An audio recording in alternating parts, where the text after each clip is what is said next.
Ezekiel has been prophesying for the Jewish people during their captivity in Babylon. Among the captives, there's a popular saying going around. The father eats the sour grapes, but the children's teeth are put on edge. Now, let's put this in context. Before young grapes ripen, they are very sour.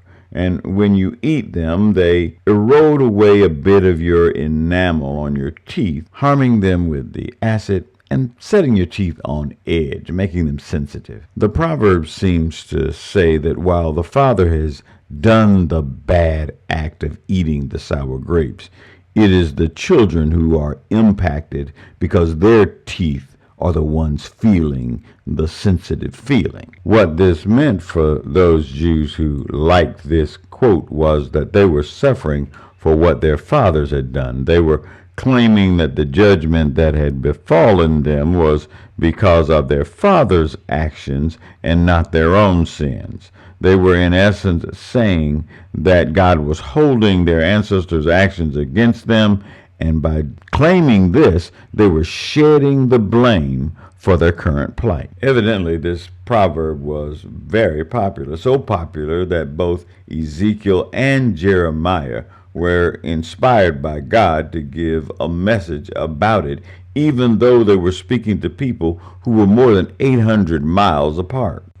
Because the people thought that they were being punished for the sins of their father and not their own, God made sure to clarify for them that this was not the right concept. This was wrong, and that this isn't the way God does things. Even modern Christians hear about this false doctrine of generational curses. The doctrine of generational curses teaches that Christians are carrying around the condemnation of their ancestors, whether it was their parents, their grandparents, or even further back on their family tree. They're taught that the sins that people committed in the past are currently the cause of their plight. They say curses can follow a person, a race, a nation for generations unless there's some supernatural breaking of this curse. They cite that sons will often sin in the same way that their fathers sin.